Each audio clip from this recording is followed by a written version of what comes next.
Because democracy basically means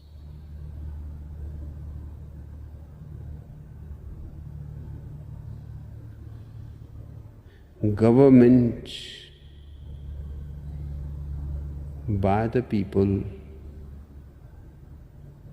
of the people, for the people. But the people are retarded. Refuse to go along with this, and I'd see through all of your lies, Barack Obama, you wicked, wicked devil!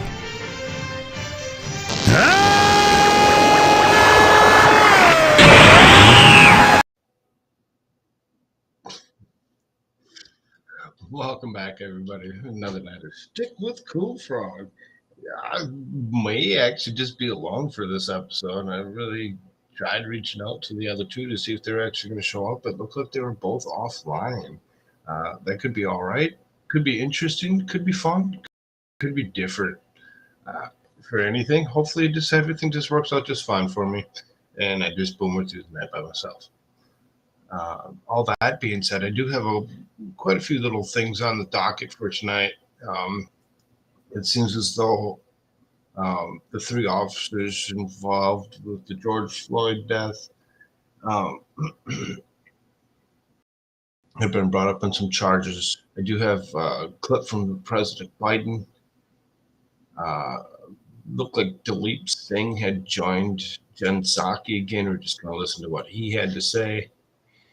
And then there's a little clip that came out from Alex Jones. I found it very interesting, and I wanted to make sure that we played that. That may come up at the end of the show. There's a few other things that I might want to talk about depending on how I'm feeling as we go here. All that being said, let's get into this and let's see what I got here for us. Let's bring that in. Let's do one of these. Make sure you can see everything. It might be a little small for y'all, but you know, it is. It is what it is. So let's see here. So from the Star Tribune, this is a sort of newspaper. This is 3 former Minneapolis police officers were convicted of federal jury Thursday of depriving George Floyd of his constitutional rights by failing to stop a fellow officer from using excessive force that killed him on the street outside of the Cup Foods nearly 2 years ago. J. Alexander King, Thomas Lane, and Tu Tao were found guilty on all counts. They showed little reaction as the judge read the verdicts, with Lane slightly shaking his head and shrugging as he looked at his attorney. Assistant U.S. Attorney Leon Bell and lead prosecutor in the case spoke at the courthouse news conference afterward, thanking the jurors for their attentiveness during a long and difficult trial in St. Paul. Quote, "We haven't been able to talk about George Floyd for much of this trial, but as one of the brave bystanders said, George Floyd was a human being. He deserved to be treated as such."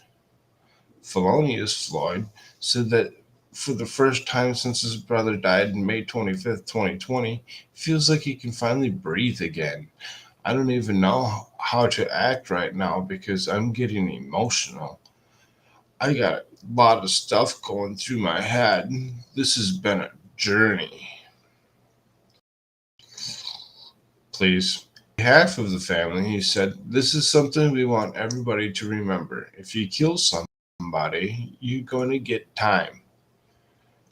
Charles, acting U.S. Attorney of Minnesota, declined to take questions, including the length of sentence that prosecutors would seek. During the trial, lawyers for the former officers argued that the Minneapolis Police Department training and duty to intervene in lethal force was inadequate. All 3 men testified in their defense and said that they didn't see what fellow officer Derek Chauvin was doing and didn't realize Floyd's grave condition. They also argued that they deferred to the 19-year vet and trusted him to do the right thing.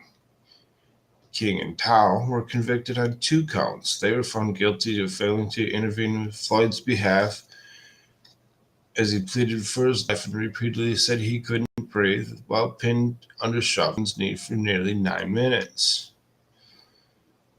Lang, King, and Tao were also convicted of violating Floyd's constitutional rights by failing to render medical aid during the restraint. A bystander recorded the fatal encounter, and the video fueled global unrest and ongoing national reckoning over race and the justice system. I'm sorry, I got to stop there for a second. This over race in the justice system, that's a little, ridiculous when it comes down to it. It's really very disturbing.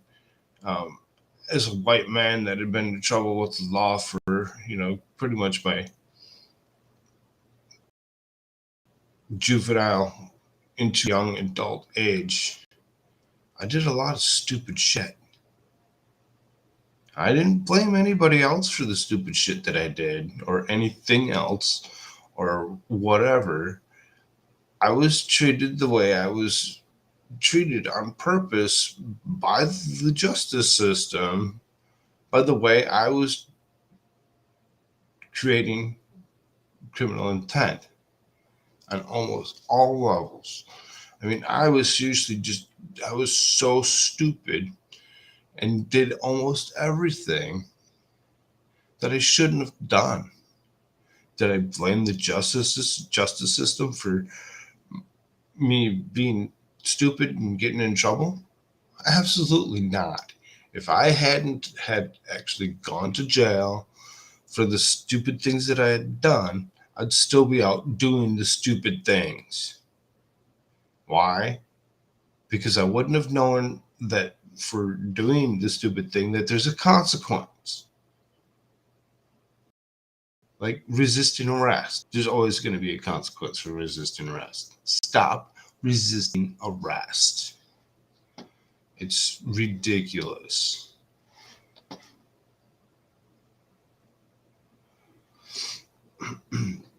Having found the officers guilty, the jury also asked whether Floyd's restraint caused his death. The jury answered yes, allowing the possibility that the judge can impose lengthy sentences. So now the judge gets to impose lengthy sentences because of how the jury feels. Having found the former officers who remained in condition of release were not taken into custody and were escorted out of the back of the downtown courthouse. Their lawyers left separately and declined to comment.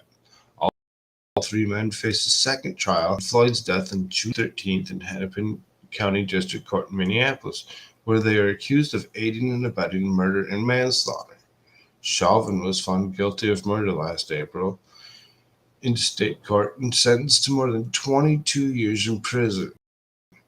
In December, he pleaded to federal charges for violating Floyd's constitutional rights, but has yet to be sentenced.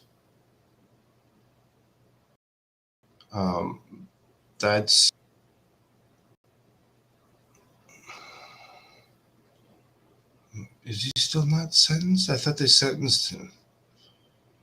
It was just that the suggested was 25 years, which Minnesota's concurrent law says he sits the 25 at the same time that he's sitting the 22, which means he'd still only get the 25.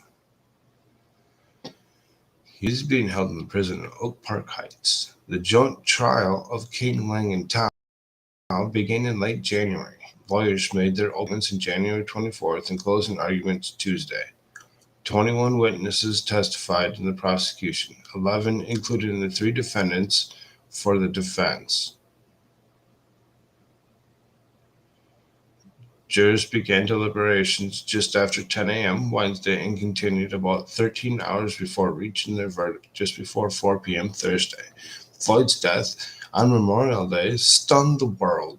The following day, Minneapolis Police Chief Medar Arredondo fired all 4 officers at the cell phone video taken by teenage bystander Darnella Fraser ricocheted across social media.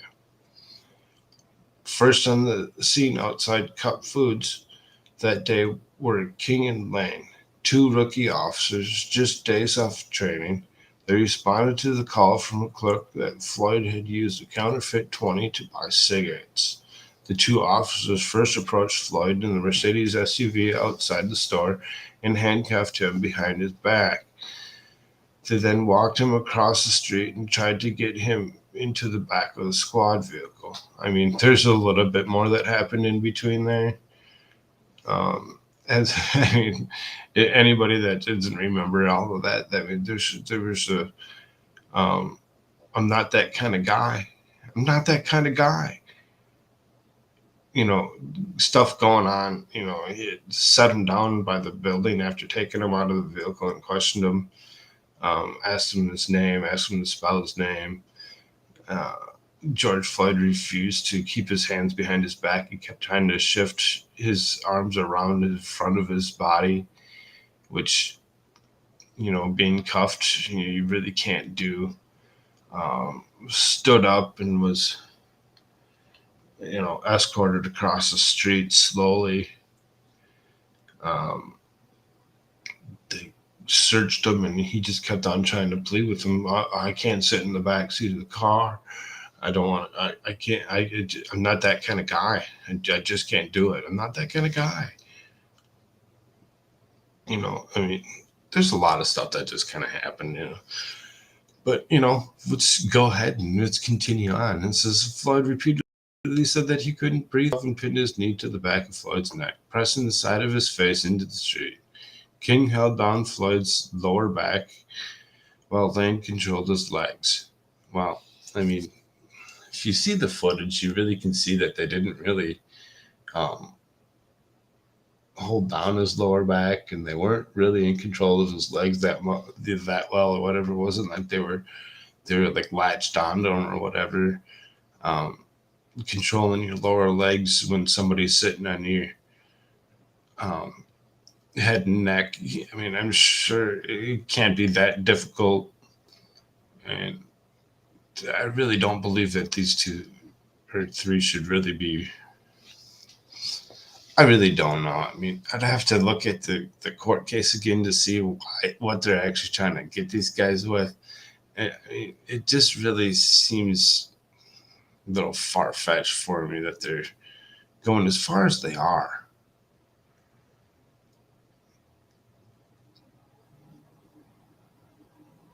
Tao remained standing, holding back an increasingly angry group of bystanders on the curb who pleaded with the officers to relent or check Floyd's pulse. Yeah, several of them did. Several of them said, "Hey, come on, Buster. You're a bust. You we should." You just kept on saying, calling them names and telling them to let him up. Hey, check his pulse. Let's make sure that he's okay. Because even I've from a distance, whatever, or seen stuff over video for the first couple of times, it made my body jump. Like, get this guy off of him. You shouldn't be on top of him. And it was just Chauvin that shouldn't have been on top of him. All that being said, when George was, stuffed in the car the first time and told to sit down, and he just proceeds to move around and continue to try to resist arrest. When they finally pulled him back out of the car, he asked to be laid down on the ground. He didn't ask for the knee to the neck, though. That wasn't what he asked for. He just asked to be, laid down on the ground. And my feeling is that if they would have just laid him there and not touched him at all and allowed him to actually, calm himself down, he would have just passed away right then and there. And this case would have been a lot different. That's just my opinion, though. So The judge said that it violates the Constitution of the police officers to fail to intervene if he had knowledge that the force was unreasonable and the ability to help. The all-white jury came from across Minnesota. 8 were women, 4 were men. There were 2 each from Hennepin, Ramsey, Olmsted, and 1 each from the following counties of Anoka, Blue Earth, Washington, Jackson, Nicollet, and Scott. So, with that last statement on there is basically what they're trying to say is, well, they were found guilty by white men and women that were not centralized to one city. So you can't sit there and say that, Hennepin County's, in,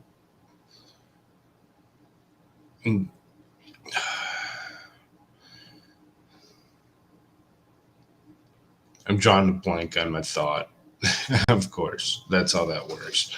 So, I mean, Hennepin County, is very corrupt. Well, they want to say, well, it's not just Hennepin County that's, the county that actually took care of this. There's a lot to it. Having issues with Twitch at the moment. Still says I'm offline. But then still says that I have a viewer. So I'm kind of confused if this is actually working. It does look like it's actually working. It shows that I'm live. Okay. Anybody that's out there, if you have any statements, have any questions, have anything that you want to say, chances are I will see it and I will actually, talk to you about it. So, all in all, it looks like these guys are going to get charged with something on the federal level. No, they updated this article since I first read it this afternoon. You can see, they totally changed the time on it and everything. They rewrote it. It did say earlier, which I didn't quite catch this time.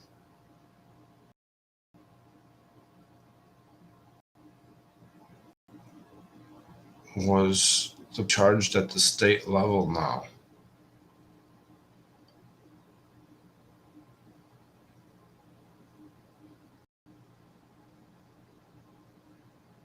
I'm just kind of trying to skim through this real quick to see if there was a paragraph that I missed.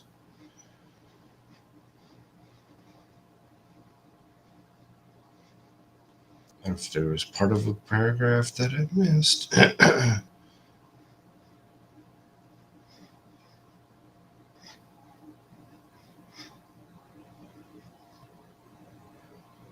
It sounded like they could actually be hitting district level courts now for the same stuff. A lot of people will be like, well, how can that happen? You can't charge them twice for the same thing. And really they're not. The difference between state and federal is so different that it actually removes you can't be charged twice for the same crime. Really don't understand how that actually exactly works, but it works. It's pretty much works out the same way that the Chauvin case itself worked out. Got 22 years at the state level, and then you get another, federal charge, whatever, which gives them the potential of 25 is what they were asking for. And again, that's all concurrent. These guys, they're still gonna sit for a little bit until they actually get sentenced on the federal charges. There was a paragraph in here earlier that said something about potential district charges. just not seeing it. I mean, I could be totally just skimming over the wrong spots and missing it. I don't want to reread the whole thing. That'd be silliness. That being said, I mean, I kind of feel bad for, these guys that have to continuously go through this, because I know the one, Thomas Lane, I believe he was the guy that was at the midsection or whatever. He had asked Chauvin a couple times if they should try something else, if they should move them, if they should check a pulse, if there was anything else that they could actually do to change certain parts of, or certain ways of what they were doing.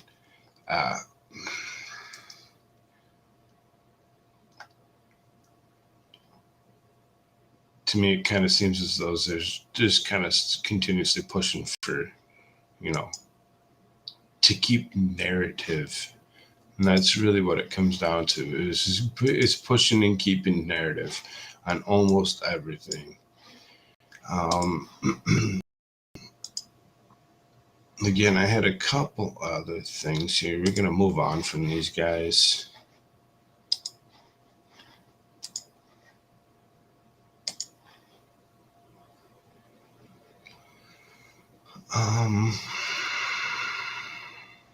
Let's do this one. So this is a short little clip little article that comes off of the Hill. It says, podcast host Katie Halper Psaki confirms self-diagnosis of West Wing brain. We'll watch this clip here real fast. Katie, thanks for being here. So, yeah, she binge watched The West Wing, and now here we have done Psaki. I think it's interesting, though, that she's already lining up her next gig. I mean, it seems like, the rats are jumping, right, as they say, when the boat is sinking. Do you think that this is an indication of something? Do you think she'll go sooner than the administration? What do you think is going to happen? I mean, it just explains so much that her inspiration, politically and professionally speaking, is the West Wing. That's something like we would say about her as a joke, that she has West Wing brain, but she actually admits to it herself. And the combination of being inspired by West Wing and a Rob Lowe character is just almost too much to bear. That should have gotten her fired. But of course, it's actually very qualifying for the type of work that she does. It's just so funny. Like literally, I've said that on my show, and guests have said that on my show, that she just has West Wing brain. And now we know she's disclosed her self-diagnosis. It's confirmed. What is West Wing brain? What is that? I never really watched the show. West Wing is a great show, but it is utterly unrealistic. Or maybe it was realistic for some rosier period of politics in the 80s or 90s. It was it's neoliberal fan fiction. It's neoliberal fan fiction. West Wing brain is neoliberal fan fiction, like when you have an orgasm over bipartisanship. That's the type. I think that's West Wing brain. That's some of the. Also, they're always walking down hallways and talking to each other, which is not something anyone does in real life. Yeah, but those are some of the symptoms that you can diagnose yourself to see if you have West Wing brain. Yeah. But isn't 2 years? Sorry, go ahead. I'm just gonna miss the Psaki bombs, by which I mean literally all them on cable. Oh yeah, you're right. Yeah. Whereas, I mean, I don't understand. Her job is so easy. All she has to do, apparently, for her fans is sound really entitled and offended. And it's an own and a slay queen, yes queen, Psaki bomb. Even though, for me, it just seems really unprofessional, petulant, and out of touch and entitled. But whatever. That's funny. That's really funny. So Katie Halpern is the co-host of the Useful Idiots podcast that said White House Press Secretary Jen Psaki confirmed her theory that Psaki had West Wing brain. So Psaki herself says that she has West Wing brain, which, if you heard what the statement said or whatever, it's a fake way of dealing with and making up things.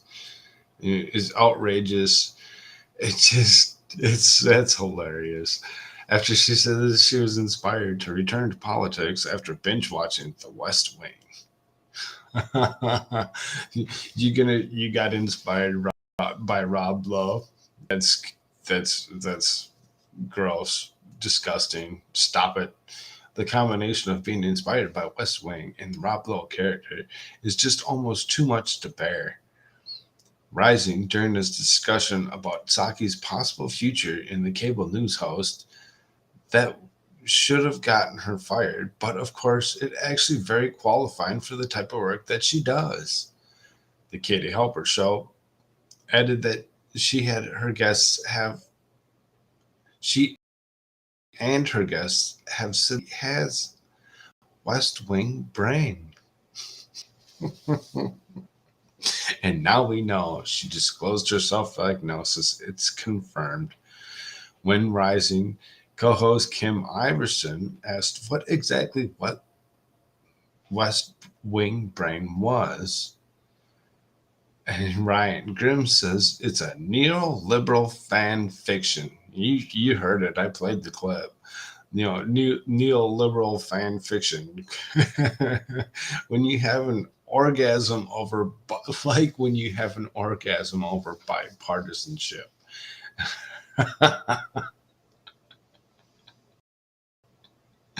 This just is. It's ridiculous that people like Jen Psaki continue to operate under the assumption that she actually has know-how to actually do this job. She doesn't. She's ridiculous. I don't understand. Her job is so easy. All she had to do, apparently, for her fans is sound really entitled and offended, and its own and slay queen, yes queen, Saki bomb. Even though for me, it just seems really unprofessional, petulant, and out of touch, and untitled, and entitled. So I mean, this little, section here. It's just, the whole thing is hilarious. Gonna admit, slay queen, yes queen, Saki bomb. Come on. Nothing Jen Psaki has to say is a bomb of any sort. Everything that she says and everything that, circle back queen, she seriously, there's no bombs. There's not a single thing that you can be considered a bomb. Everything that comes out of her mouth is, oh, I have to direct you to them or direct you to that, I can't answer you on that. I must direct you to somebody else and what they actually think. Stop it.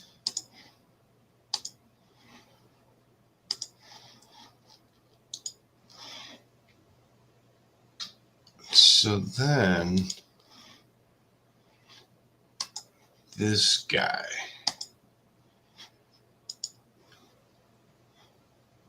I know this is a little different than what you guys are all used to. You're all used to having Jimmy YouTube. You can still catch him at the Atlas Pass. Real Anime Rich. America Shirts is still America Shirts. He will be around, I'm sure, eventually. There was something that actually happened yesterday that said he couldn't make yesterday's stream, which we obviously didn't have. Which is fine. Maybe I won't be around the next 3 days. I actually work. Hopefully we can get everybody together on Monday. So don't forget about them. Go ahead and make sure that you follow them. Links are down below in the description.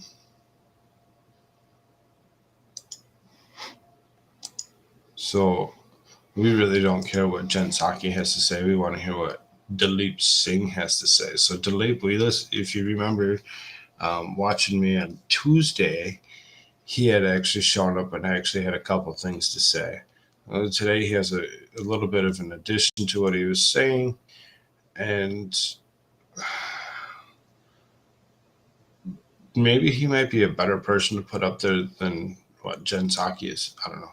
It could be an interesting idea. Thank you, Jen. Good to see all of you again, but this is a brief.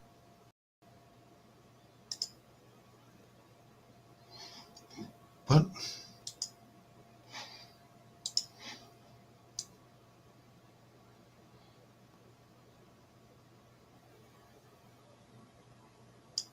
Oh, okay. Invade. The cost to Russia will be immediate. This crisis by the Russian stuff. Start by some briefing. I will turn it. Briefing I never wanted to give. Thank you, Jen. Good to see all of you again, but this is a briefing I never wanted to give. I'd like to start by saying the prayers of the entire world are with the people of Ukraine today as they suffer an unjustified, unprovoked, and premeditated attack by the Russian military forces. So, an unprovoked attack on Ukraine from Russia. I mean, let's see how unprovoked it really actually was. President Biden has said from the start of this crisis, if Putin chooses to invade, the cost to Russia will be immediate and profound. To its financial system, to its economy, to its technology base, and to its strategic position in the world. As the world has now witnessed, Putin has made his choice. He rejected diplomacy and chose war. And today, the president has announced our response. Because of Putin's choices, his flagrant violation of international law, and his utter disregard for the principles that underpin peace and security across the world, we will now ensure his decision is remembered as a strategic failure. Today, we impose an unprecedented package of financial sanctions and export restrictions in lockstep with our allies and partners that will isolate Russia from the global financial system, shut down its access to cutting-edge technology, and undercut Putin's strategic ambitions to diversify and modernize his economy. Let me walk you through a few specifics, and I'll be happy to take questions. On financial sanctions, I stood at this podium on Tuesday and said we would impose the most severe sanctions ever levied on Russia if Putin proceeded with the invasion. So, in other words, they're willing to go at all costs to stop Russia from doing certain things by sanctioning them. It's like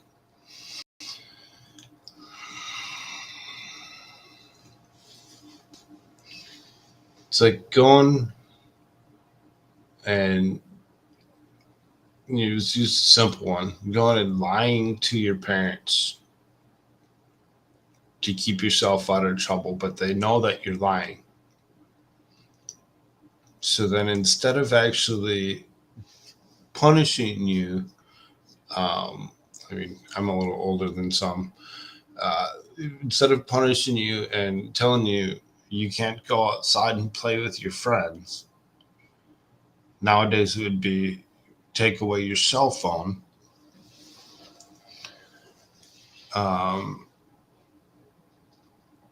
they just slap you on the wrist and say, continue on. Today, we're following through. We will impose sanctions on Russia's two largest financial institutions, Sberbank and VTB, which together hold more than half of the Russian banking system's assets, over $750 billion in total.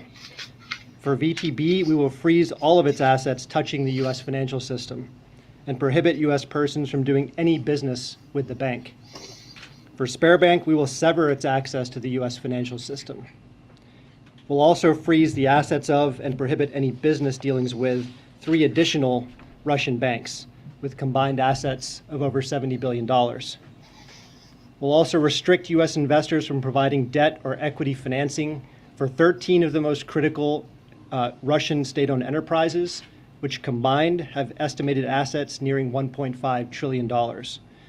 And finally, we'll also impose sanctions on the executives at these state-owned institutions, as well as additional Russian elites who are complicit in Putin's kleptocracy, and their family members. Those who've shared in the Kremlin's corrupt gains and stored their wealth in yachts and luxury condos and fancy cars will now share in the pain of these measures.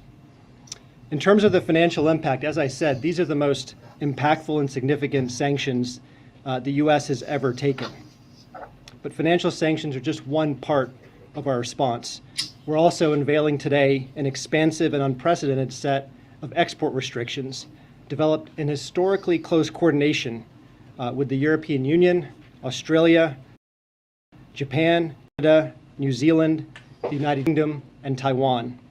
These new measures include sweeping restrictions on Russian military end users to impair Putin's military capabilities, and will also deny exports across Russia to sensitive cutting-edge technology, primarily targeting Russia's defense, aerospace, and maritime sectors. No, what? And will also deny exports across Russia to sensitive cutting-edge technology, primarily targeting Russia's defense, aerospace, and maritime sectors.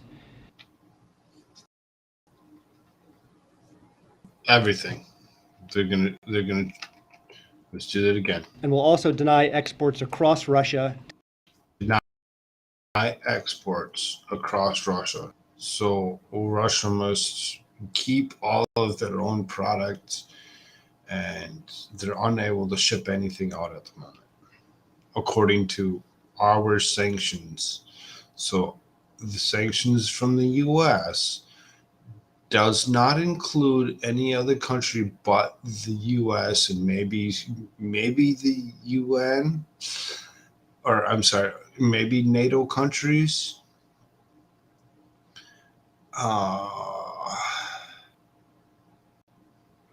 But yet at the same time, I would almost think that some of those NATO countries may have some thoughts of their own on their product that they need to continue to survive. Watch for prices on everything to start increasing. To sensitive cutting-edge technology, primarily targeting Russia's defense, targeting Russia's defense. So that doesn't make sense, really. And maritime sectors. In total, the United States and our partners will effectively be cutting off more than half of all high-tech imports going into Russia. This includes curbing Russia's access to advanced semiconductors and other foundational technologies that Russia needs to diversify and modernize its economy.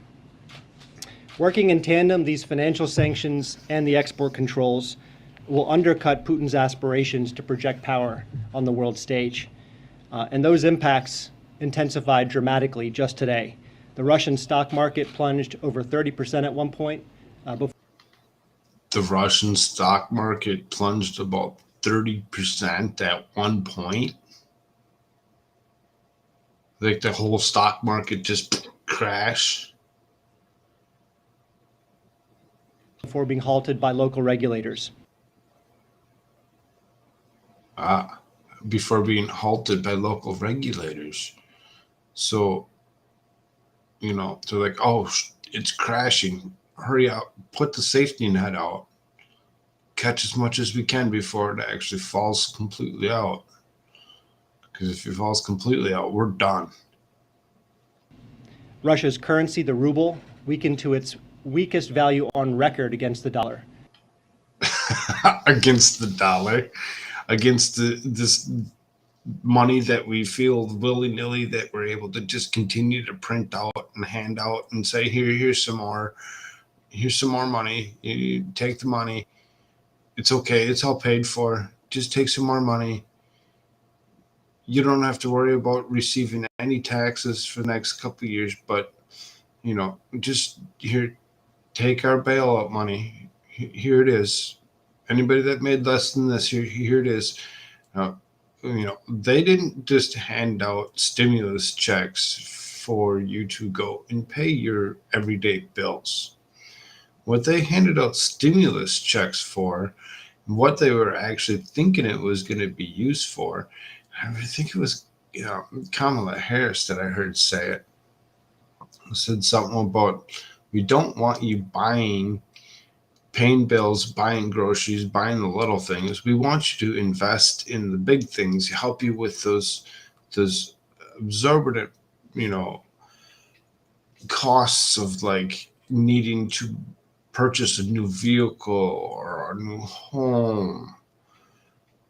And that was what it was intended for. It was not intended for everybody just to sit on it, to invest it in weird things because they're like, it's funny, the government just wasting their money. All they did is they printed more money so that it could devalue the dollar. For him to think that because now the ruble, whatever, is diminishing in value, that it makes the U.S. dollar any more valuable. The U.S. dollar's still shit. Before the central bank intervened. And the price the market is charging the Russian government to borrow is now above 15%. These impacts over time will translate into higher inflation, higher interest rates, lower purchasing power, lower investment, lower productive capacity, lower growth, and lower living standards in Russia. To be clear, this is not the outcome we wanted. It's both a tragedy for the people of Ukraine and a very rough deal for the Russian people.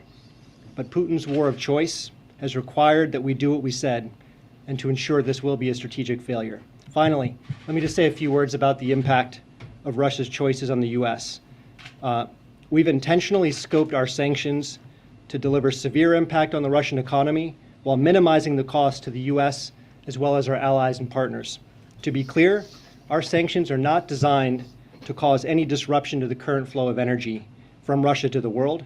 We've carved out energy payments on a time-bound basis to allow for an orderly transition of these flows away from sanctioned institutions, and we provided other licenses to provide for an orderly wind down of business. Let me just stop there and take your questions. I just had a real quick question. You said it would take some time before it affects the economy and inflation. What's the timetable? How long do you think it will take until you have demonstrable results? Well, look, these are costs that build over time. And as I mentioned, I think last Friday, any leader, whether you're an autocrat or a small d Democrat, has to pay attention to the living standards of your country. And already we're seeing the effects of these measures and the signaling that we provided over the last 3 months. Before these sanctions were implemented, inflation in Russia was 8.7%. The government's borrowing costs had spiked above 10%. The ruble had lost almost 15% of its value. And today, those costs escalated dramatically. Now, it's going to be up to President Putin to decide, ultimately, how much cost he's willing to bear. But what we control is to make sure this will be a strategic failure, not just because of the sanctions, but also because of the export controls, because of Europe's accelerated diversification away from Russia in terms of its energy supply, due to our fortification of NATO's eastern flank, and due to the renewed energy and unity and determination by the West to stand up for our values and advance our principles. But to confirm, you're in it for the long haul, right? You're until you see the results that you want. We understand that these costs will accumulate over time. You've just laid out all of the actions that the U.S. that our allies have taken at this point. As you understand, the questions, though, at this point are about the actions you have not yet chosen to take at this point, specifically the SWIFT system and sanctioning President Putin specifically himself. What are the triggers at this point? Are there actions that President Putin might still take you're expecting that would trigger those sanctions? Or what are the potential complications, especially about sanctioning Putin personally? So I understand a lot of questions about SWIFT and about sanctioning President Putin and lots of other measures that could be mentioned. But let me say this. I think today was a demonstration that we mean what we say. We delivered on what we said we would do in terms of imposing costs. So when we say all options are on the table and that we're prepared to continue to ratchet costs higher, it would be a mistake to doubt that resolve. But let me also step back and say that when we consider which sanctions to apply, we're not cowboys and cowgirls pressing a button to impose costs. We follow a set of...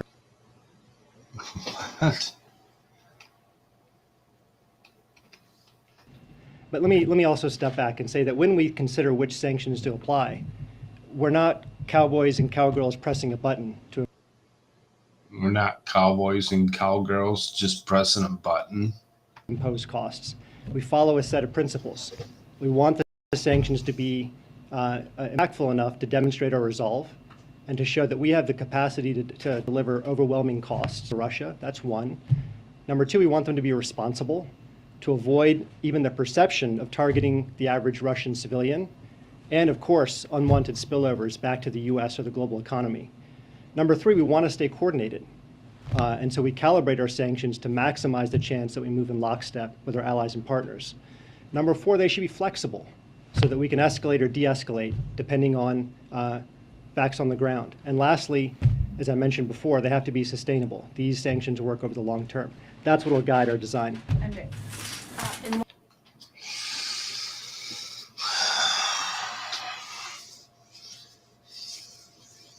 I guess I have to eat my words a little bit. Maybe this guy wouldn't be better than Jen Psaki.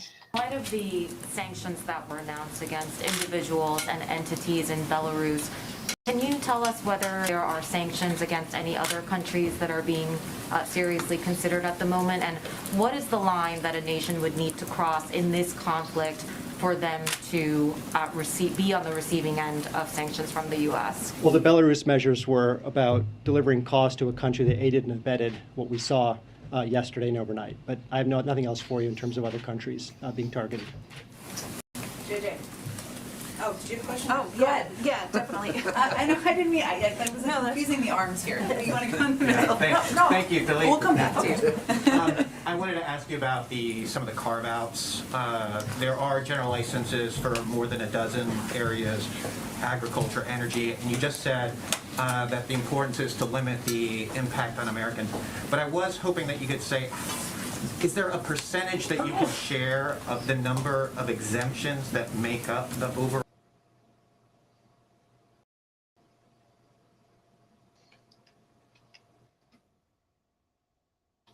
To limit impact on Americans. But I was hoping that you could say, is there a percentage that you can share of the number of exemptions that make up the overall transactions?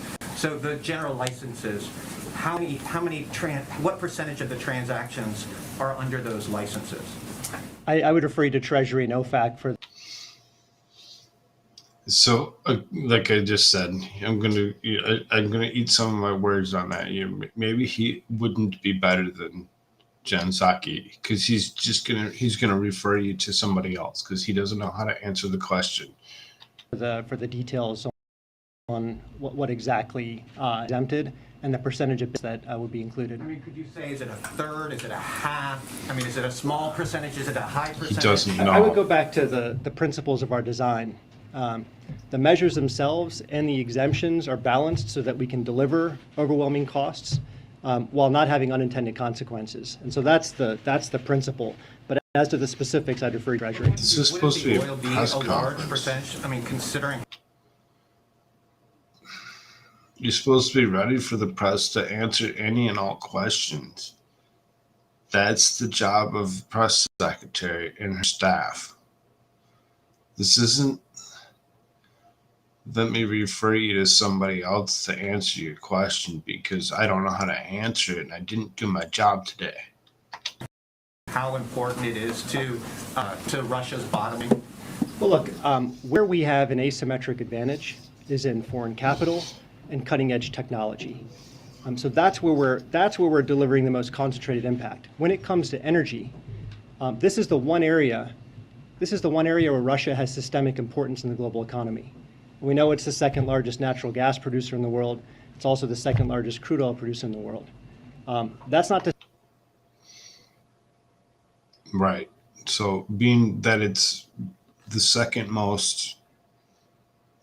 largest producer in the world, why in the world would you throw sanctions at them for them to be unable to export their own goods is only going to increase the cost of said product in every other country, including the United States. So who does the sanction really hurt? Oh, everyone. You're going to sanction and hurt everyone because you feel the need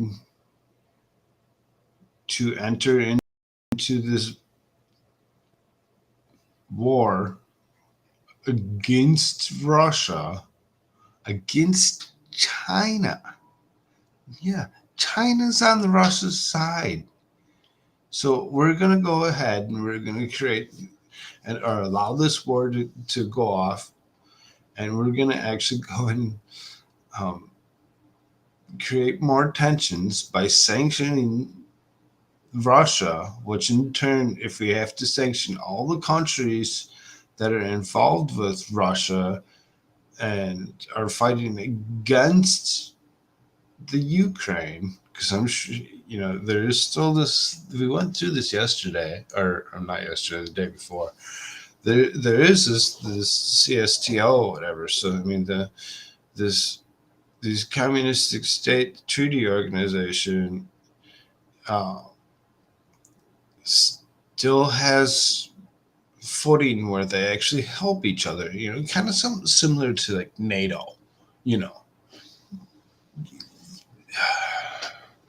And then you get China.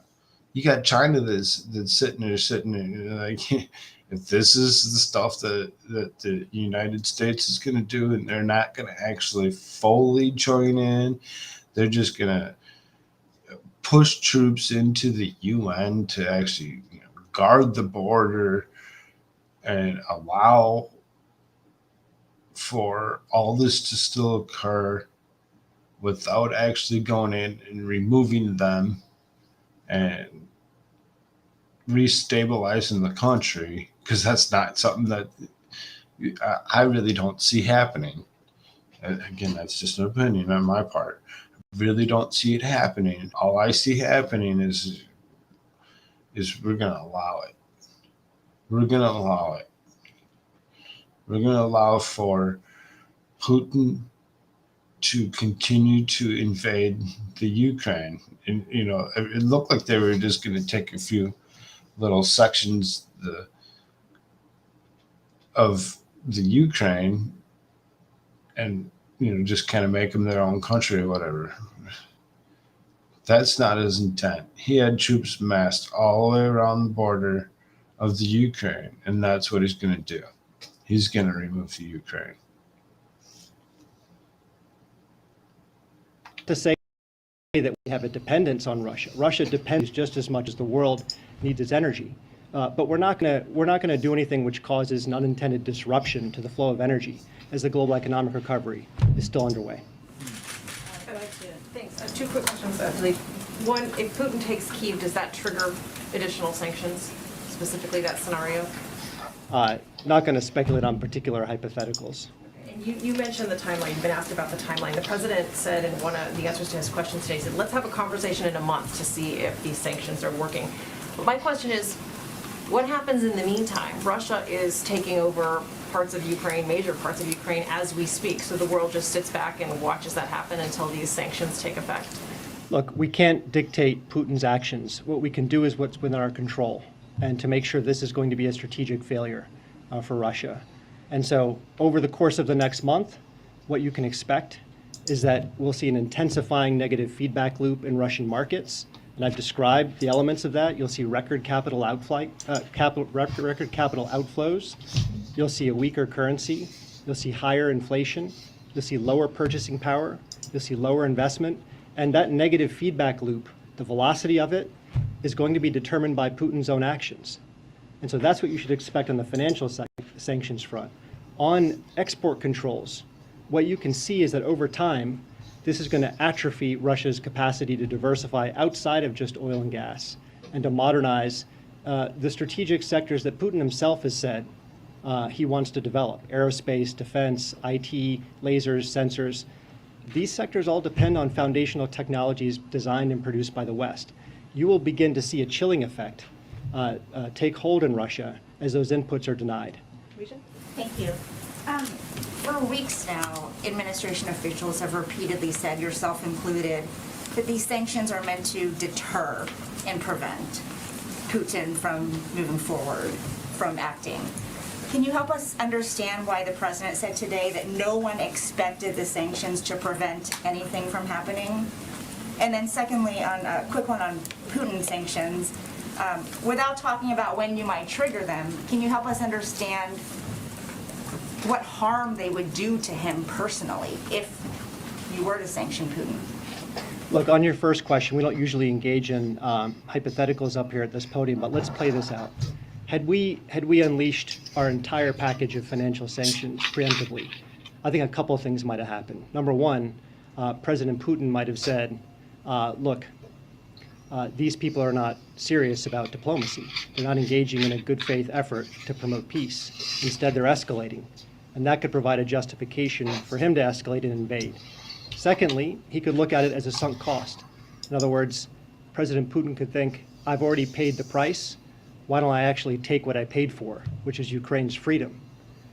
So that's what we wanted to avoid. Look, ultimately, the goal of our sanctions is to make this a strategic failure for Russia. And let's define a little bit of what that means. Strategic success in the 21st century is not about a physical land grab of territory. That's what Putin has done. In this century, strategic power is increasingly measured and exercised by economic strength, by technological sophistication, and your story, who you are, what your values are. Can you attract ideas and talent and goodwill? And on each of those measures, this will be a failure for Russia. I keep asking you this. I'm sorry, I don't think she's not done yet. So it seems there's somebody in the press pool that feels the need to be heard that isn't being heard. And Jen Psaki's going to argue with him. They're like, no, it's not your turn yet. On President Putin. But is it fair to say no one expected the sanctions to prevent anything? You certainly expected that, right? Look, we signaled as clearly as we could what was coming if Russia proceeded with an invasion. As I mentioned before, economic costs of this severity generally matter to any leader because of the effect it has on his people's living standards. In this case, Putin made the wrong choice. JJ's asking a question. Go ahead, Jared. One more on SWIFT, please. The UK has been pressuring allies to still reject Russia from the SWIFT system. Can you say if the US is still intensely working to pressure allies to do the same? How intensely are you guys pursuing I can't comment on what the UK's position is. I'm not going to speak to that. But what I'll say is the sanctions measures we imposed today, I think without question, were the most consequential ever levied on Russia, and arguably the most consequential ever levied in history, if you look at the aggregate financial impact on Russia. So that's why we took the measures that we did. And we did so because we could move in lockstep with our allies and partners, and because we think the spillover effects will be manageable. Hey, expert. I'm trying to figure out if this is still a realistic live round. Is the Yeah, it US does look really like he's still wearing his making an dad's suit, intense doesn't effort it? for this, or is it essentially? This being SWIFT?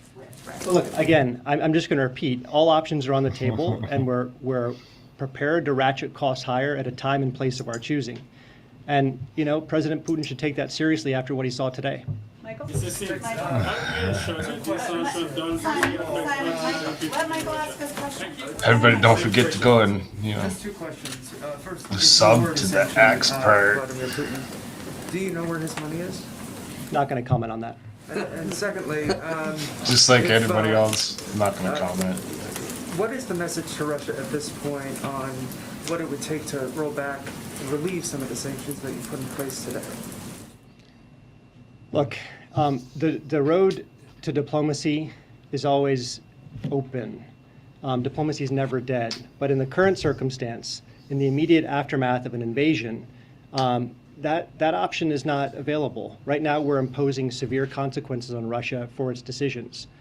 If there were to be a shift in Russia's strategic choices that upheld core principles of respecting your neighbor's borders, respecting your neighbor's sovereignty, allowing countries to have the freedom to set their own course and their own destiny, that would be a different situation, but that's not where we are. Tyler? You suggested that there's things that still remain on the table, but as you walk through the hypothetical scenarios of trying to keep diplomacy open. You said that they have now crossed the line, but if you're saying there's still more on the table, do you expect things to get worse in the coming days, that Russia will continue to move forward? Is that the intelligence? I know you guys have been quite transparent about the intelligence you have. Are you keeping things back because you think the situation is going to get worse? I think we've been transparent in to a remarkable degree. One aspect of that transparency is by saying we can't get into President Putin's head.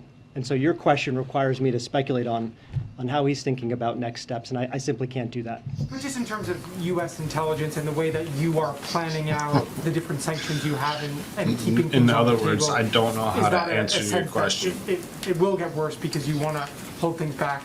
Look, our job is to be prepared and manage risks, all manner of risks. And that's what we've been doing over the past 3 months as this crisis intensified. We'll continue doing that. Last one from Steve. Go These ahead. sanctions Just to follow don't up, affect ordinary people in Franco, Russia. The targeting the Russian energy industry is totally off the table. Is that what you're saying, Daleep? What I'm saying is that our measures were not designed to disrupt in any way the current flow of energy from Russia to the world. Oh, really? We have also said we're going to cut off Russia's access to cutting-edge technology. That technology can be used across many sectors.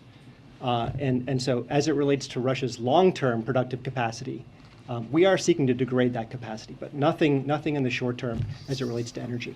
Thank you so much. Thank you for Thank you. joining Thank us. you, Joe. Appreciate it.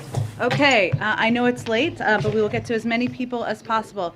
I just wanted to note a couple of things. They've deployed Ukraine partners who will be address critical needs, 17 disaster assistance inside by the conflict. The president has spent reiterate full office night and spoke with his UN Secretary this evening as well into the wee hours. The only way to listen to Jen Psaki. During the Matic team about, as you know, he also an hour the second leaders situation on the ground. And why don't we? He will continue. We're not going, and we we've certainly seen his status of the To call up a major response force and troops, thousands of troops. the president said, if Putin providing, does that first mean that there has not? Not that we have identified tracking. Hey, I guess I mean debate in Washington about what 5 response. Determined, but obviously. Okay, one more really fast. Thousands of incremental update. Humanitarian provided over 50. We've committed additional focus on our prepare one step here. Go ahead. Message to them. Attention in the students were fresh that they were Ukraine back down and there are Pelosi's talk. is dissent or obviously we look at if you watch national security in that meeting given it was quite public. As you know, we are to accept, if not the poll for the last we've been the United there are anticipate president of any has Putin said never he said that sure, but follow up on some the specific structure. there's been efforts the we've actors in terms of several months what the potential about what they need to see. I can Be against Russia. any manner of in range of options. In my tell today in this of his national global oil petroleum to get into more of now after having a say that was regional and been X that we're looking to and a short Flashes had been a as well certainly hoping which the new we Rita call would say he's track time. I know you cyber counts. The final decision. Well, we money of and mentions the these overhead. I mean, look not Europe. Well, here a couple of days. I mean, telling people begin of that up and we have Just to prevent. if we pose broader if there's the turn impact about the up of the a little bit. He asked me some questions. We just all are Ukraine. is that like top issues timeline on Airdrop and with the will we humanity another issue and so I'm not I'm a little tougher than that peppermint patty and has encouraged people. He called you quote unquote peppermint patty and wanted to give you a chance to respond. Been happening while you've been up at the podium. Okay. So, I'm not trying to ambush you, but I wanted to give you a chance to respond. Senator Ted Cruz is speaking at CPAC, and you came up. He called you quote unquote peppermint patty and has encouraged people to boo you. So I wanted to. Don't tell him I like peppermint patty. So I'm not going to take it too offensively. Senator Cruz, I like peppermint patty. I'm a little tougher than that, but there you go. Go ahead. Hi, yeah, so back to the president.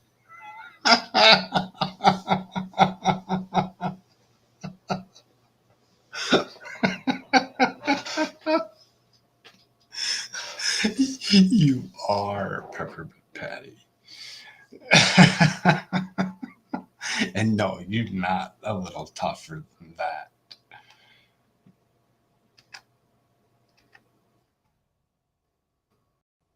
To Putin earlier today, so he did say to give it a month to see if these sanctions work. A month to Putin. Building a coalition to succeeding any work debate. They're meant to have currency. I'm going to feel weeks now to work in close lockstep from the global community. If President Zelensky is in danger of being killed or captured and put on some sort of a show trial, would President Biden send U.S. troops in on a rescue mission to get him out? Again, we are in touch with President Zelensky, who is an important partner. We support him. He is the leader of Ukraine, the president of Ukraine, but I'm not going to get into security steps. Okay. There's this talk about a possible forecast for financial pain, particularly at the gas pump for Americans. The president said today the notion that this is going to last for a long time is highly unlikely. Would he try to ensure that by lifting some of the restrictions that he's put in place on the energy industry, or rethinking some projects like the Keystone Pipeline? Well, first of all, the Keystone Pipeline is not flowing, so I'm not sure how that would solve anything. There's also plenty of oil leases that are not being tapped into by oil companies, so you should talk to them about that and why. But why are we always asking somebody else the question? We just want to hear the answer. Just give us the answers. You're the press secretary. You're the one that's supposed to already have the answers to all these questions before they're even asked.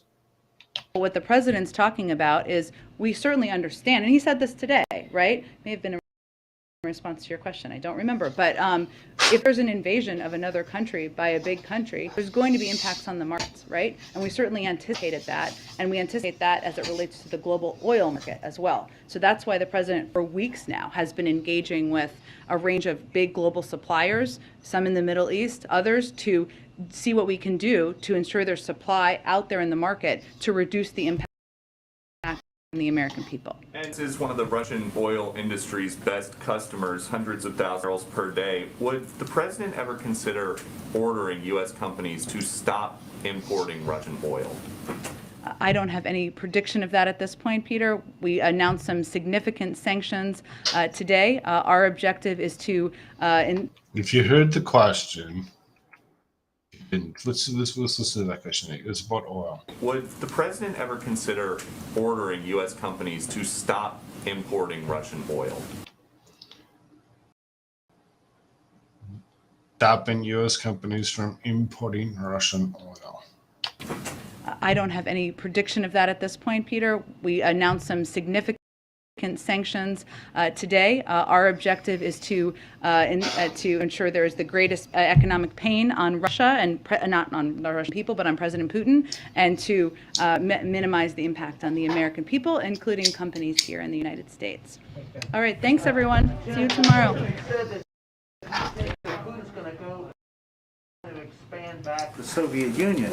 So is this is Act 1 in a multiple country invasion? Well, I'm not going to make a prediction of that, but we certainly think he has grander ambitions in Ukraine. To clarify that same point, does he believe that President Putin is going to absorb Ukraine into Russia when he says that President Putin wants to reestablish the Soviet Union? Is that what he's saying? I think he believes that, as we all do, that President Putin has grander ambitions in Ukraine. Hence, the military campaign is continuing. Thanks, everyone. Thank you, everyone. All of us from now on. We'll do this more tomorrow.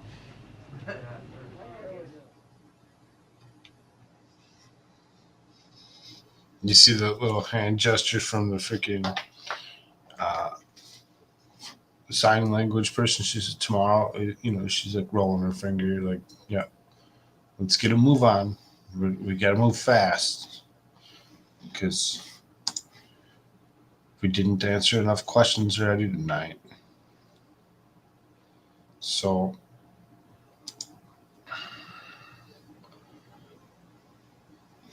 what else did I have going on here? So I noticed an interesting one. And I'm going to actually share this, and I don't know if we're going to listen to the whole thing. Is just because of what it was. And I know that I've shared this guy several times in his press conferences, and every time that I put up his press conferences, I always had to play it in twice the speed to make it sound like he was speaking normal. So we're going to put it in twice the speed and listen to this guy. He seems like he's finally starting to read his stuff a couple times before he comes out to read from the teleprompter. Good afternoon. Good afternoon. The Russian military has begun a brutal assault on the people of Ukraine. Without provocation, without justification, without necessity, this is a premeditated attack. Vladimir Putin has been planning this for months, as we've been saying all along. He moved more than 175,000 troops, military positions along the Ukrainian border. He moved blood supplies into position and built a field hospital, which tells you all you need to know about his intentions all along. He rejected every good faith effort the United States and our allies and partners made to address our mutual security concerns through dialogue, to avoid needless conflict and avert human suffering. For weeks, we have been warning that this would happen.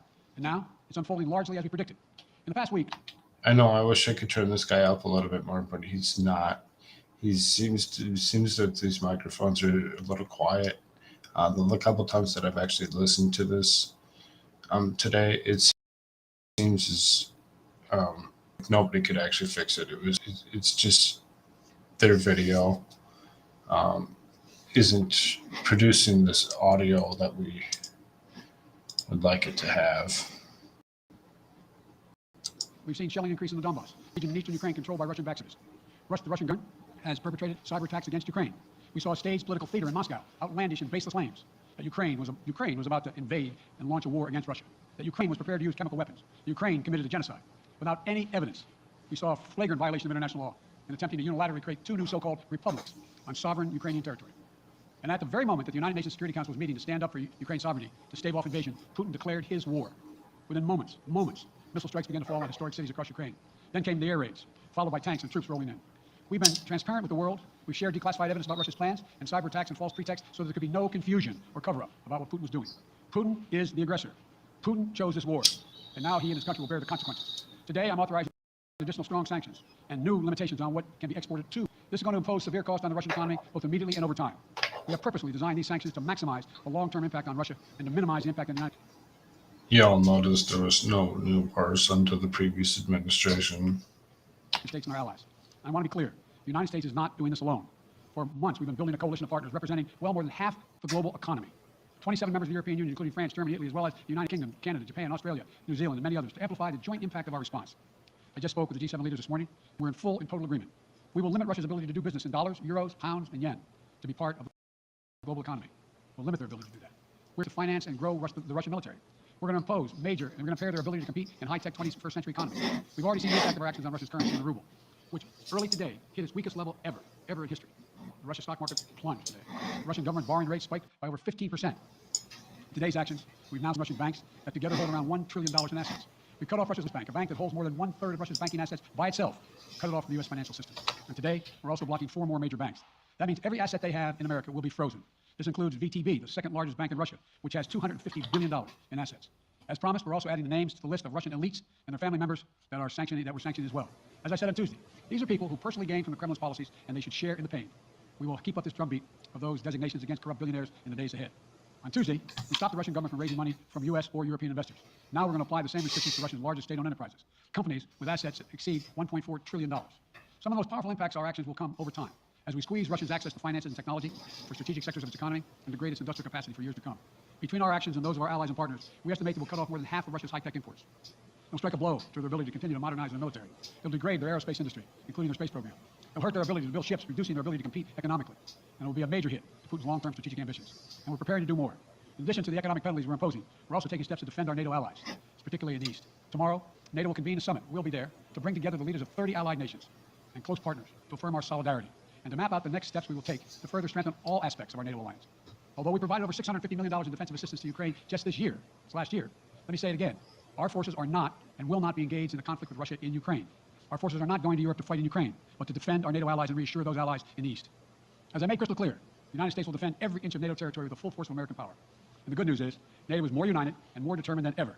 There is no doubt that the United States and every NATO ally will meet our Article 5 commitments, which says an attack on one is an attack on all. over the past few weeks, I ordered thousands of additional forces to Germany and Poland as part of our commitment to NATO.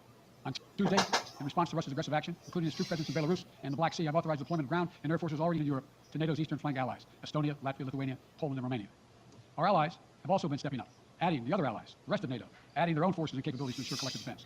And today, within hours of Russia's unleashing its assault, NATO came together and authorized and activated an activation of response plan.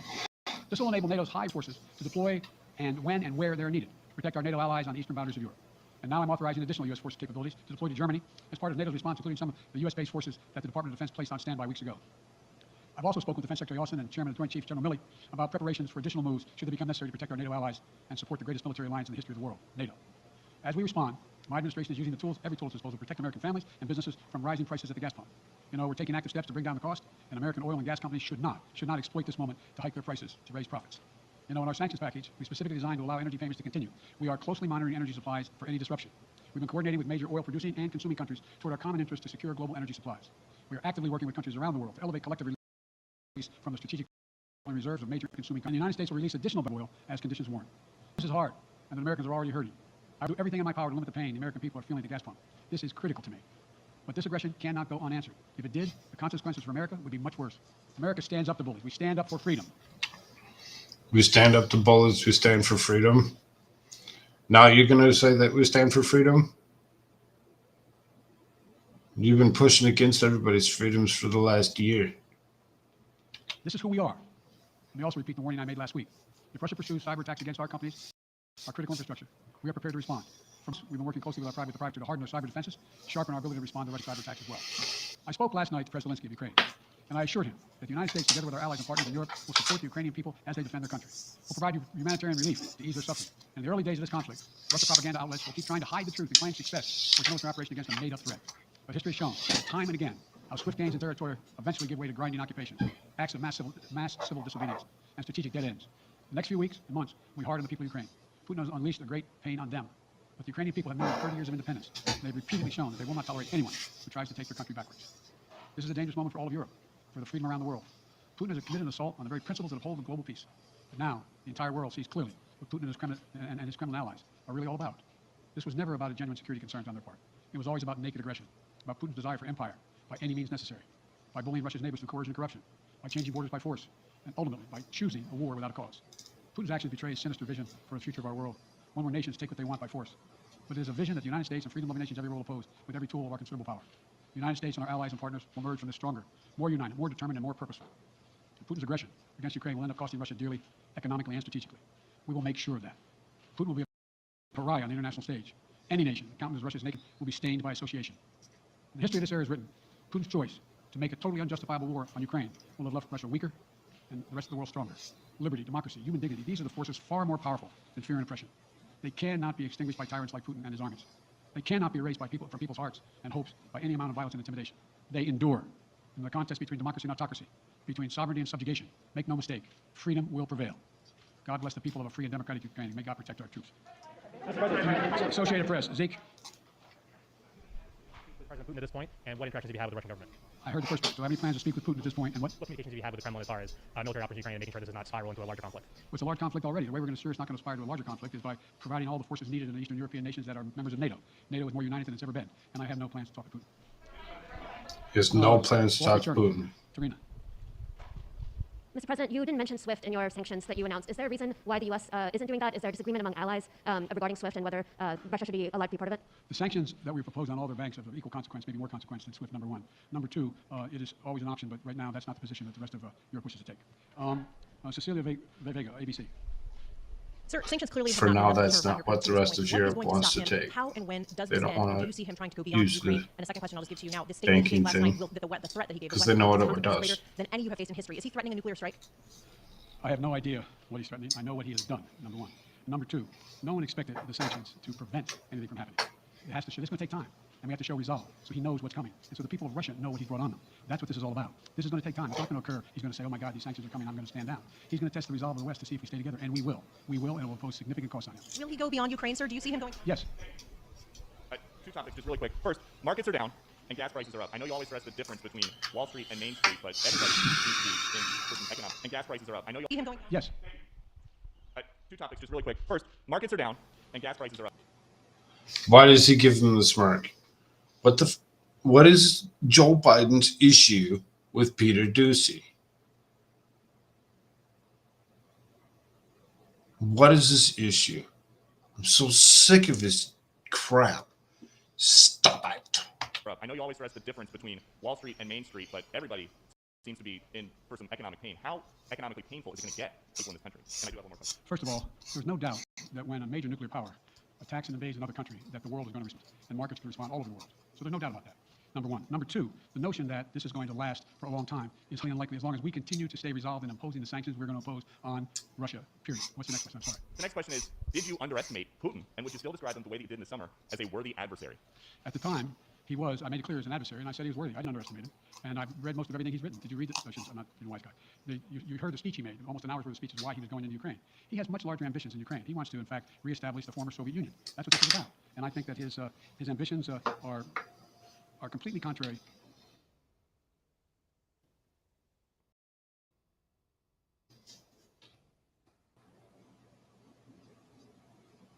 That's a good scene to actually stop on.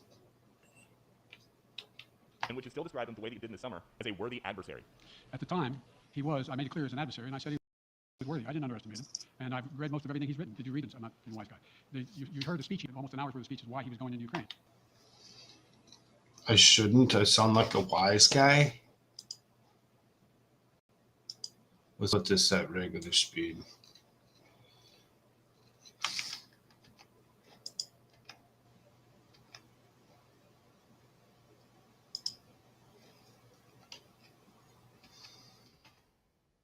Clear as an adversary, and I said he was worthy. I didn't underestimate him. And I've read most of everything he's written. Did you read it? I shouldn't. I'm not being wise. Did you read? Oh, I shouldn't. You heard the speech he made. Almost an hour's worth of speech is why he was going into Ukraine. He has much larger ambitions in Ukraine. He wants to, in fact, reestablish the former Soviet Union. That's what this is about. And I think that his ambitions are completely contrary to the place where the rest of the world has arrived. And he waited for you to be the president to do Devastating this. sanctions are going to be as devastating as Russian missiles. And Wait a minute here. Why did he laugh at him? You're confident that these devastating sanctions are going to be as devastating as Russian missiles and bullets and tanks? Yes, Russian bullets, missiles, and tanks in Ukraine. Yes, I am.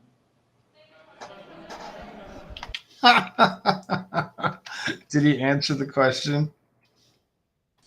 Are going to be as devastating. Confident that these devastating sanctions are going to be as devastating as Russian missiles and bullets and tanks. Are the sanctions going to be as devastating as the bullets and tanks?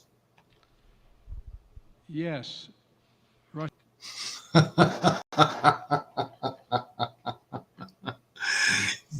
You think so? Are your sanctions taking care of anybody that's actually, being an aggressor? Dude. Russian bullets, missiles, and tanks in Ukraine. Yes, I am. Thank you, President Biden. If sanctions cannot stop President Putin, what penalty can? I didn't say sanctions couldn't stop him. You've been talking about the threat of these sanctions for several weeks now. Yes, but the threat of the sanctions and imposing the sanctions and seeing the effect of the sanctions are two different things.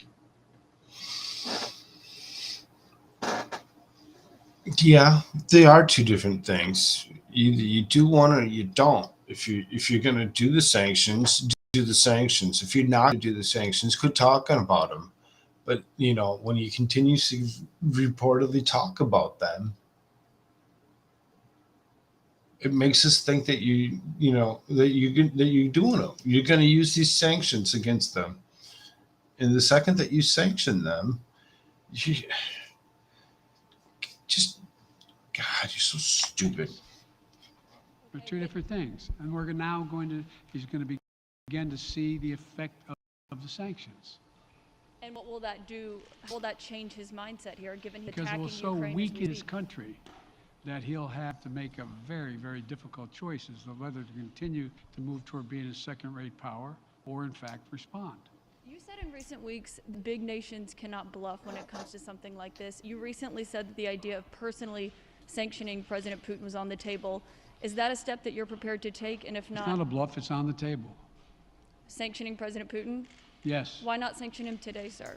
Mr. President? Why not sanction him today, sir? Mr. President, if I can, you detailed some severe and swift new sanctions today and said the impact it will have over time. But given the full-scale invasion, given that you're not pursuing disconnecting Russia from what's called SWIFT, the international banking system, or other sanctions at your disposal, respectfully, sir, what more are you waiting for? Specifically, with the sanctions we've imposed exceed SWIFT. The sanctions we imposed exceed anything that's ever been done. The sanctions we imposed have generated 2/3 of the world joining us. They are profound sanctions. Let's have a conversation in another month or so to see if they're working. Yes. Can I ask you about In another month or so, let's have a conversation.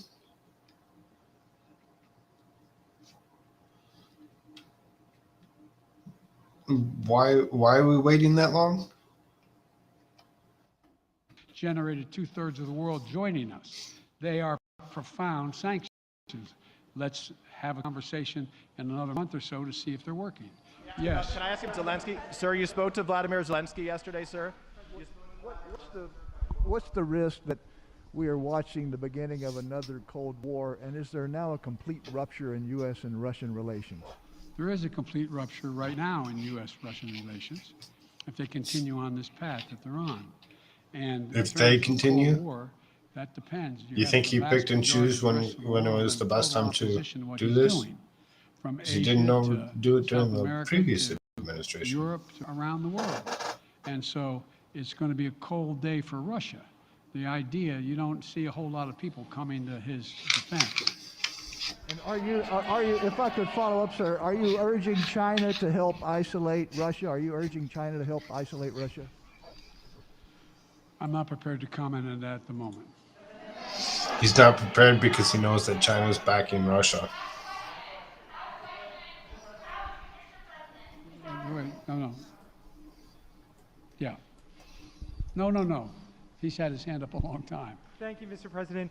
How concerned are you that Putin wants to go beyond Ukraine into other countries, and the U.S. will have to get involved if he moves into NATO countries? Well, if he did move into NATO countries, he will be involved. We will be involved. The only thing that I'm convinced of is if we don't stop now, he'll be emboldened. If we don't move against him now with these significant sanctions, he will be emboldened. Look, well, anyway. Can you talk anything more about your conversations? What? Anyway, he'll be emboldened. Now, with these significant sanctions, he will be emboldened. Look, well, anyway. Can you talk anything more about your conversations? He should have went off on this rant instead of making himself smile. He should have made the rest of us smile as well. Oh, maybe we did because we've seen how much idiocy he's spewing. Mr. President.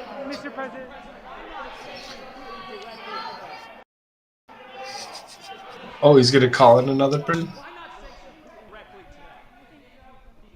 Why not sanction Putin today? Sir, India, which is a major defense partner of the United States, is India fully with you on the issue of Ukraine and Russia? Does the Defense Department of the United States? Sir, India is one of your major defense partners. Is India fully in sync with United States on Russia? We're in consultation with India today. We haven't resolved that completely. One more question. We haven't resolved that completely. So there's reasons why we're just pushing UN to take care of things as opposed to the United States itself sending their own troops in, because they don't know if they have the backing from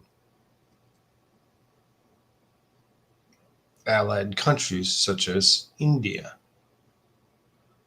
I mean, other countries like Australia already have their own issues. You know, everybody's you notice a certain thing disappeared because now war's the thing to talk about.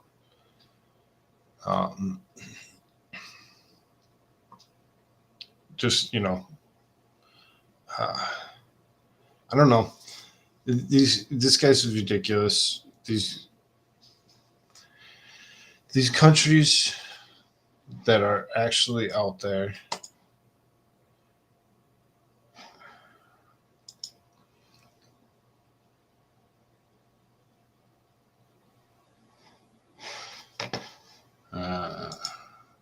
I got the bot.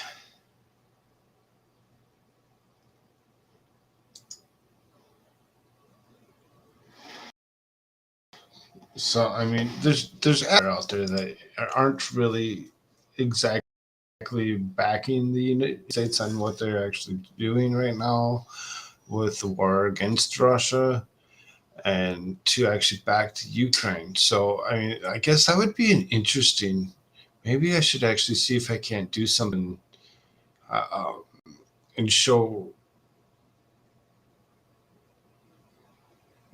what the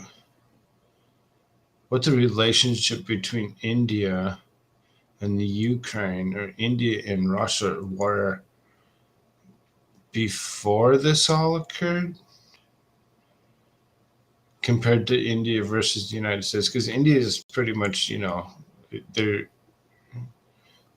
they work well with the United States for the most and considered allied. You'd almost assume that India would join in. So maybe they just want to stay out of it because they got their own issues with other countries at their border that are already backing, Russia, which would be China. So I'm just thinking here. So the whole thing is kind of very interesting when you actually think about it, because maybe they don't want to actually move troops, and they're actually asking, the United States would ask India to actually keep their troops at their own border to keep from having to move troops into or around the Ukraine when they might have to worry about their own front from China. Again, World War III. That's what we're looking at, folks. If you're not realizing that this is World War III, get your head out of the sand. Start paying attention a little bit, because this is scary, and where this is going, I don't know if there's too much to come back from on it. So, few things to end the night. As you can tell, when it's by myself, it doesn't take 3 hours because we don't have two other people making comments, which is very interesting. Let's hope that these guys actually come back tomorrow. So before we do these last few segments, I got another bot. Fun.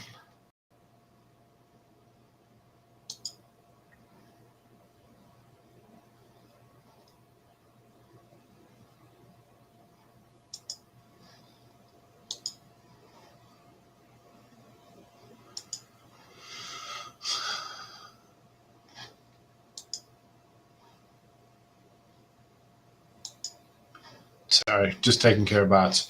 So, don't forget to go to americashirtsarefirst.com/promo code Koolfrogg and get 15% off of any t-shirt in store. he has some new stuff that he had put up in recent days, weeks, whatever. Very interesting, very fun. They are the most based t-shirts on the planet. Uh, I do plan on, if once I hit enough followers, and I don't know what number that would actually be. I haven't come up with a proper number because I haven't had my first big jump in viewership or subs. Because you got to subscribe and share and like and ring the bell all at the same time to actually get things to actually work right.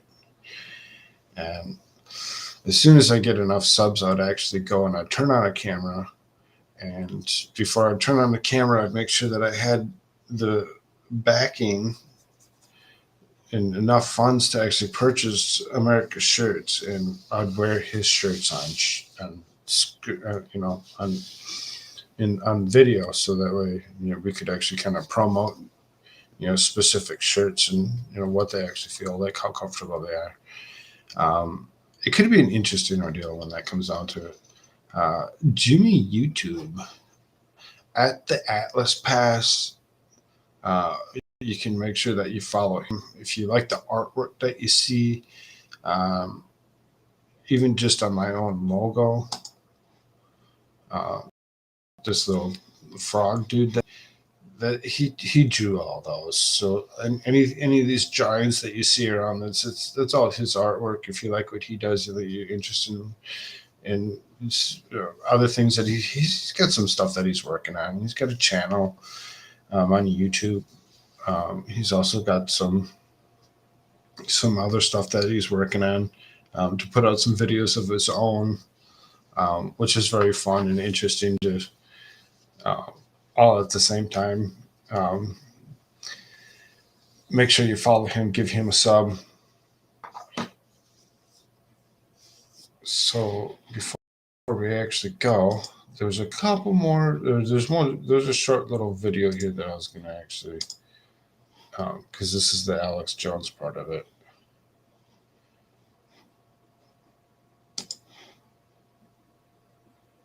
So thank you to Memology 101.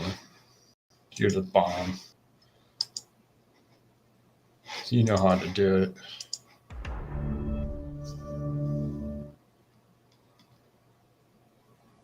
But we're looking at a giant war in February right now. Currently, that's the projections with the top people on the earth who claim they're not with the New World Order Combine. Is war in February. And this is the type of time, like right before World War I, right before World War II, when everything kicks off.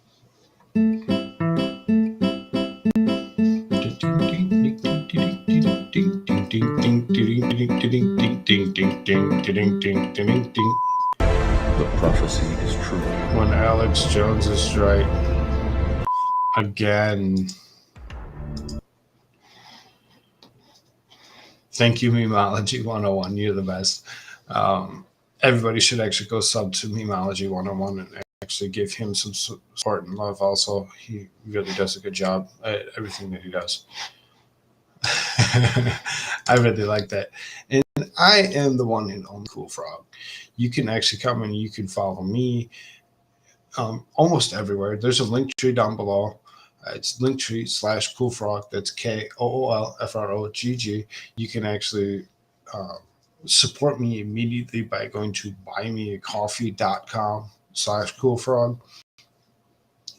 Anything that's actually put in any form will be answered.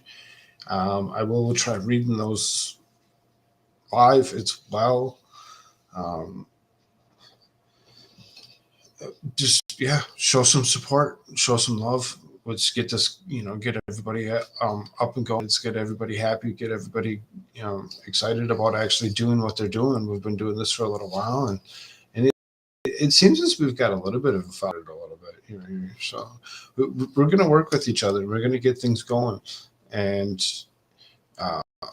don't forget, Expert was in chat. He's got his own channel as well. He's very fun to listen to. Get his own insights on things. And there's me, right? Everybody have a good day. We'll end it with this one. I don't want to live on this planet anymore.